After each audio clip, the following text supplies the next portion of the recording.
मेरे दादा भी नाई थे, मेरे फादर भी नाई हैं, मैं भी नाई हूँ। हमारी एक लेगेसी है नाइयों की। तो ये सोचा कि मुझे हेयर प्रोफेशन या नाई के प्रोफेशन को सिस्टम में लेके आना है, और ये जिस दिन सिस्टम में आ जाएगा ना, मैं बालों का मैकडॉनल्ड बन जाऊंगा। 4 प्रोसेस है। अगर ये 4 प्रोसेस फॉलो करेंगे ना, किसी का बाल बाका नहीं हो सकता। फॉलो कीजिए भी तो मैं चाहता हूँ कोई आदमी गंजा नहीं होना चाहिए। मेरे दादा भी नाई थे, मेरे फादर भी नाई हैं, मैं भी नाई हूँ। हमारी एक लेगेसी है नाइयों की। और लोग इसको बहुत छोटा प्रोफेशन सोचते हैं, लेकिन मैं सोचता हूँ कि ये साइंस है। दुनिया के अंदर सबसे पहला प्रोफेशन नाई का प्रोफेशन, और जब तक दुनिया चलेगी ना, बाल काटना कभी बंद नहीं होगा। तो इसका मैं बहुत प्राउड फील करता हूँ कि हमारी पूरी जनरेशन बाल काट रही है और हम लोग नाई हैं। मैंने कभी सोचा नहीं कि मैं हेयर स्टाइलिस्ट बनने वाला हूँ या एक्सपर्ट बनने वाला हूँ।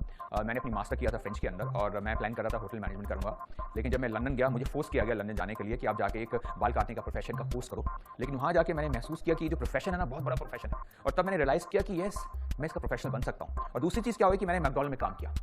अभी मैं सोचता था कि मैकडॉनल्ड चलता कैसे। मैकडॉनल्ड चलता है सिस्टम के थ्रू। तो एक साइड तो मैं कोर्स कर रहा हूँ बाल काटने का, एक साइड में काम कर रहा हूँ मैकडॉनल्ड का।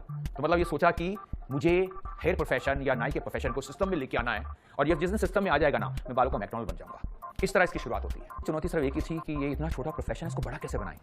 और उसके अंदर मुझे लगता है कि कोई भी प्रोफेशन को बड़ा करने के लिए आपको एक ही चीज़ की डायरेक्शन लेनी पड़ेगी। वो क्या है? Education, education and education. तो मैंने इसके अंदर एजुकेशन डाला, बिकॉज लोग उसको बोलते थे बाल काटना आर्ट है। मैं बोलता हूँ बाल काटना आर्ट नहीं है, बाल काटना साइंस है। और साइंस कब बनेगा? जब इसके अंदर एजुकेशन आएगा। तो मैंने सेमिनार करने शुरू किए, मैंने वर्कशॉप शुरू की, सब जगह जाना शुरू किया, और मैं वहाँ जाके सेमिनार करता था। और लोग सोचते थे नाई का भी सेमिनार होता है। ये चुनौती थी।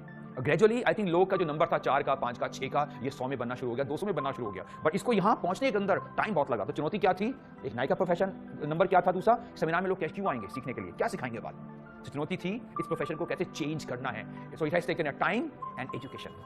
मैं तय नहीं करता हूं, जब मैं बालों को टच करता हूं, बाल मुझे खुद बताते हैं कि मुझे क्या करना है। तो मैं तो ना तो क्लाइंट का फेस देखता हूं, ना क्लाइंट का राउंड फेस देखता हूं, मैं सब उसके बालों को टच करता हूं। ये जो टच है ना, ये मुझे बताता है कि मुझे क्या करना है, और मुझे बताता नहीं है, खुद हो जाता है। तो बाल मुझे डायरेक्शन करते रहते हैं, मैं बालों के साथ बात करता रहता हूं और बाल करते चले जाते हैं। लोग बोलते हैं कि पता नहीं क्या स्टाइल बना है। मैं बोलता हूं ये पागलपन है। और ये पागलपन कब आता है? जब आपको उसको फील करना आता है। देखिए, मुझे लगता है महिलाएं हो या मर्द हो, जब लुक की बात आती है हर आदमी फंसी है।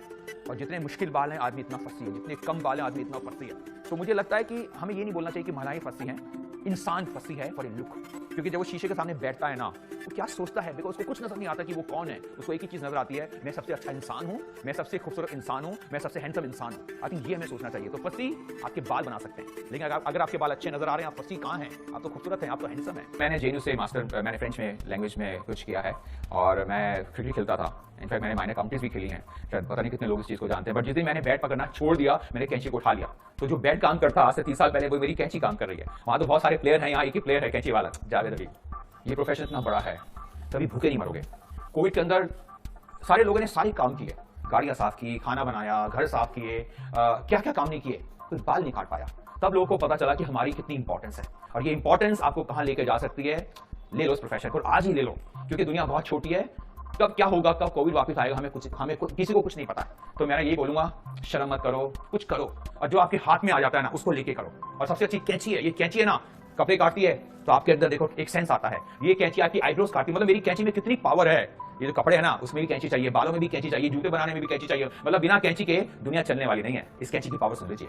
ये जो बाल है ना, ये आपका क्राउन है। जब हम लोग सुबह सो के उठते हैं ना, हम लोग कुछ नहीं करते, पर हम लोग सारे के सारे कहाँ जाते हैं? शीशे पे जाते हैं, और क्या करते हैं? हाथ चलाते हैं।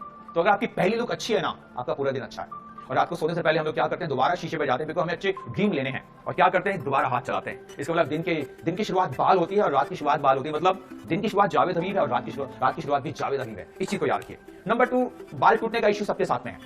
मैं बोलूं कि बहुत महंगे शैम्पू लगाओ, गलत है। मैं बोलूं तेल लगाओ, गलत है। पता है इसका आंसर क्या है? एक ही वर्ड के अंदर, सफाई। मतलब आपको रोज शैम्पू करना पड़ेगा। कौन सा शैम्पू करना पड़ेगा ये मुझे नहीं पता है, उसका तरीका सुन लीजिए। 4 प्रोसेस है। अगर ये 4 प्रोसेस फॉलो करेंगे ना, किसी का बाल बाका नहीं हो सकता।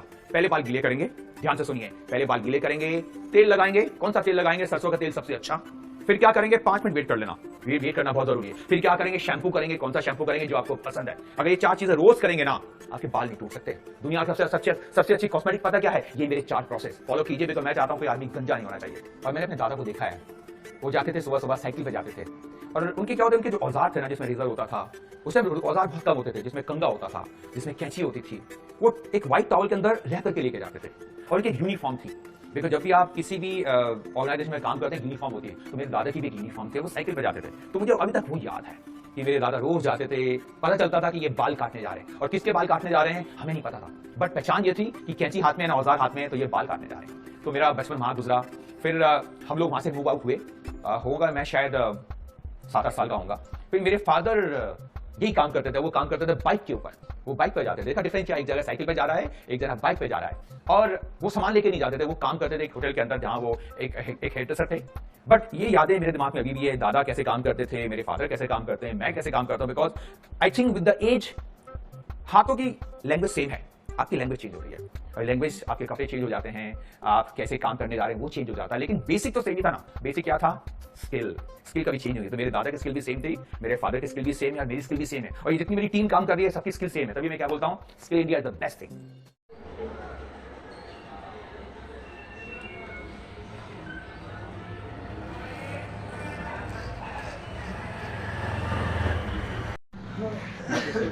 ये नीचे से आना चाहिए पूरा।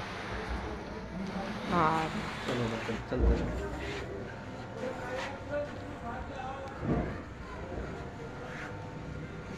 स्टॉप कर दूं? ज़्यादा हो जाए कोई दिक्कत नहीं है, पर आनी चाहिए तीनों साइड। नीचे कर।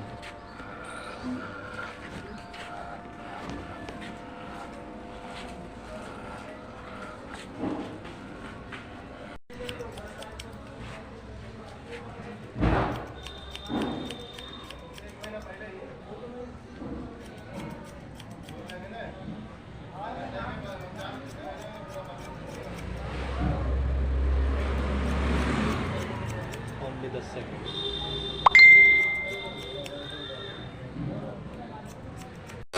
Gracias.